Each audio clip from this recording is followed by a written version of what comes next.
Hi, welcome to my channel. This is Rose from Rose K DIY and Design. Today we are going to make an earring holder out of a vintage picture frame. Come on, let's get started.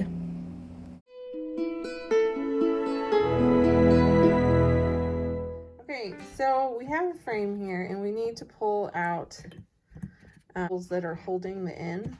And so if we take our needle nose plier and we pull at an angle, they will come out with little effort.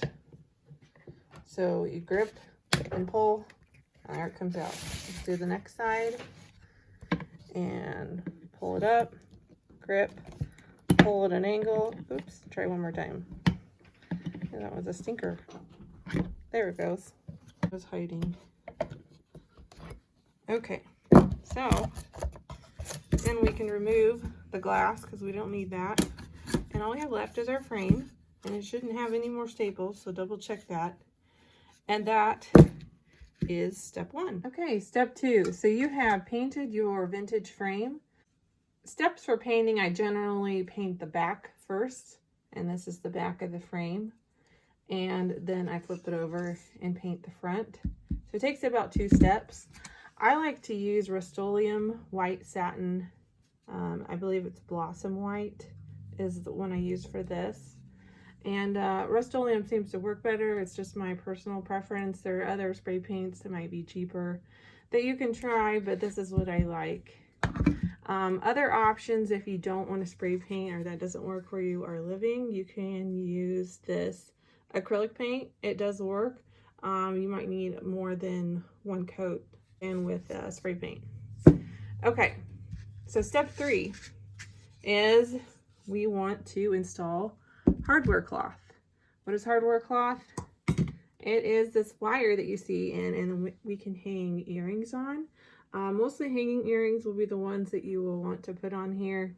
There are a few stud earrings that will work in here, and it all depends on the backs because that's what holds them on there.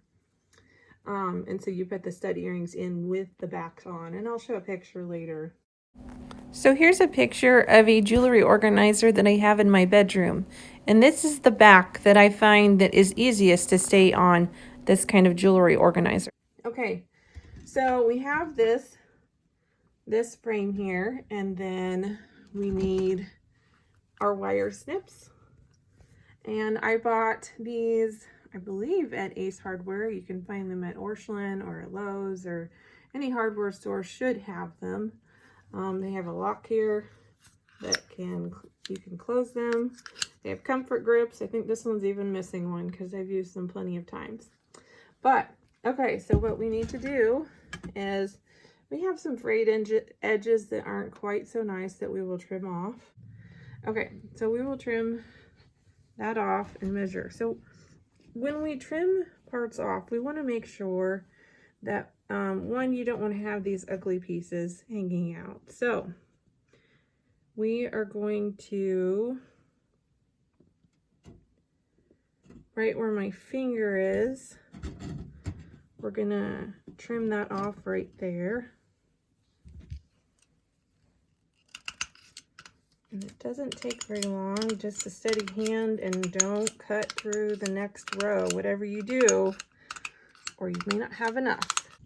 Okay, so I'm looking here, and I like to get my wire so it's taut, and so sometimes I make it slightly smaller than the area so that I don't have waves. And you'll see here, there's a little bit of room there on either side. And so I want 1 row hanging out over and 1 row hanging out over on this side where my left thumb is. And so I'm going to trim that off right there. So just to show you what that looks like, we have 1 row over the frame on this side, 1 row over on this side. So now let's do the other side.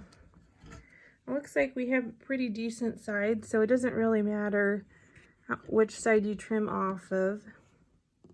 But it looks like if I leave 1 row over here, and it's a little less than 1 row, and 1 row right here, then I can trim right there.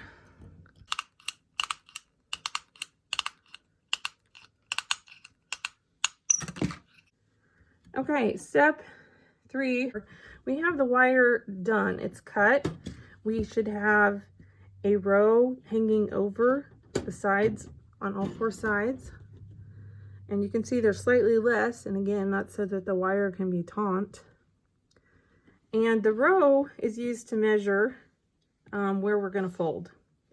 So I do the shorter side first.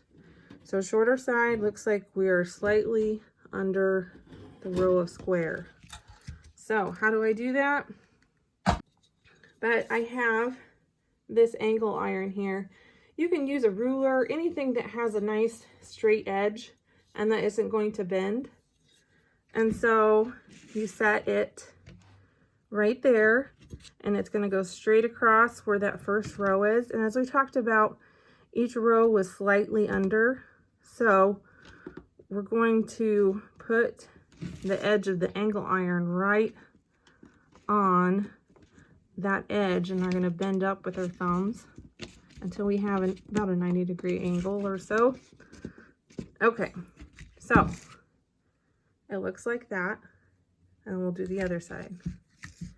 And each time I bend, I like to double check to make sure. And so it looks like it's okay. We're gonna have to go slightly less right here because it's there's slightly less than a row.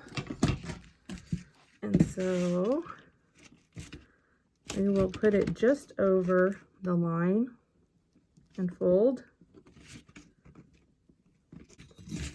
Okay, so we have 2 folded sides, 1, 2, and we can double check it by getting that frame again and putting it in there. Yes, it fits.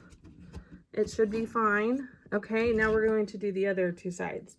Now, to make it fold the easiest way, I have the folded part of the hardware cloth.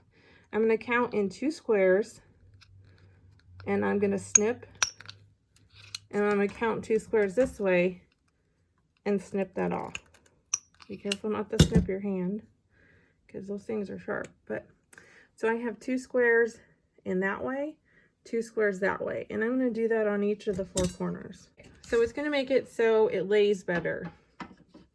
And so let's double check on where we need to measure.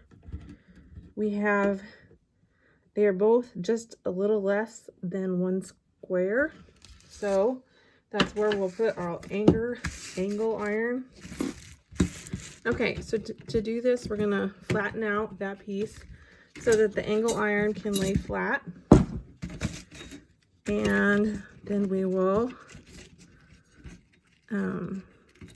bend it up. And a lot of times I stick this over on like the edge of a table, which is a little bit easier, but for camera purposes, I'm trying to bend it flat on the table. Okay, so we have 3 sides. Now we need a 4th side, and before we do that, we should double check and make sure that we didn't mess up anything. Okay, so if we put that in there, yep, looks good. It's a little less than 1 square. So we will come over here. That fits pretty well. And so that will be our next step, which I believe we're on step 5. We will staple it together. Okay, so your staple gun, I have a Craftsman staple gun. It's my preferred staple gun. Okay, so we are back. We have stapled all 4 corners, and it's in there nice and taut. You'll see I did the staples fairly close together. You can choose how many you want, but I like to really make sure they're in there. So we want to make sure we can hang this on the wall. Okay, so these go in there, and when I'm making these for my shop on Etsy, I am putting 1 on the long side, and 2 on the long side and 2 on the short side. So we will measure for that, and find the best measuring tool is this lovely quilting. So we line this up, and we want to make sure everything's square, and I like the quilting ruler because it's clear and I can see through. And so I'll line up the lines here with the side of the frame, and then down here 1/4 of an inch in from the frame. And so I'm going to go in about 2 inches on the long side, and I make a little line in and a line across. Then over here we'll come 2 inches from here. So it'll be 1, 2. Okay, so it looks like that, and I'll do the other side in a moment. But then I grab a sawtooth hanger, and you'll see why I made those lines. And I put that on there, try to center it up on the line as best as I can. And then I'm going to make a circle and a circle. And I'll repeat that again. But as you can see, you can see through, you can see the line. Okay, so I have my pliers and I have a nail, stick it in there, a hammer, and it's gonna go like this. Stick it on the line in the middle of the circle, and I tapped it. Stick it on the other line, tap it.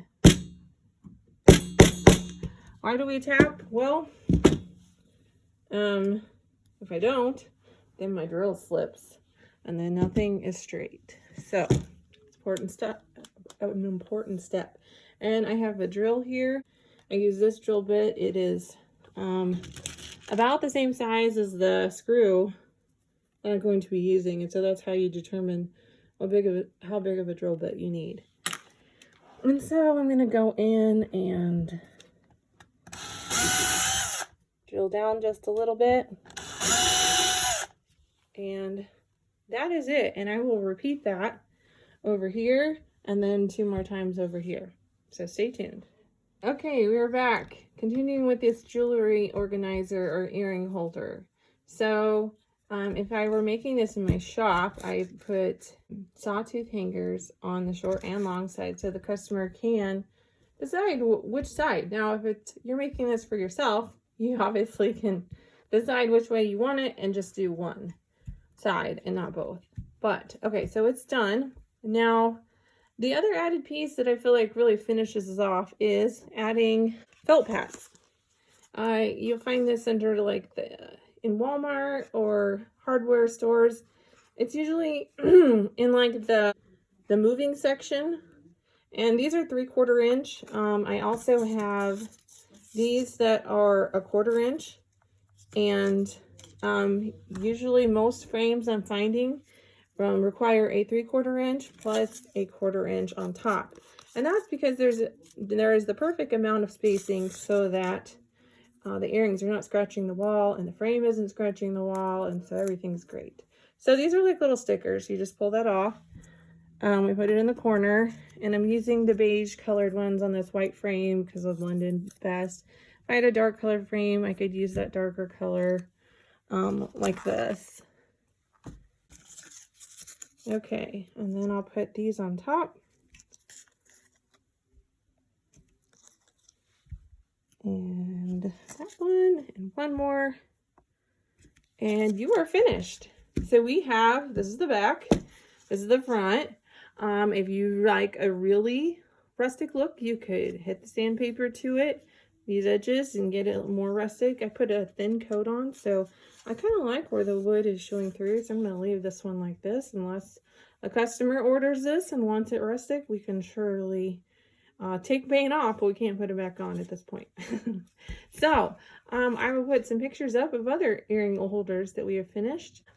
If you get to the end of this video and you feel like that this is just too much for you to do, feel free to stop by my shop. It's at createdforyoushop.etsy.com, and I have these to sell. And yes, it's the number 4, not the word 4. I'll put the link down in the description. If you have questions or you love this, feel free to like my page and to subscribe. Have a great day. Thank you.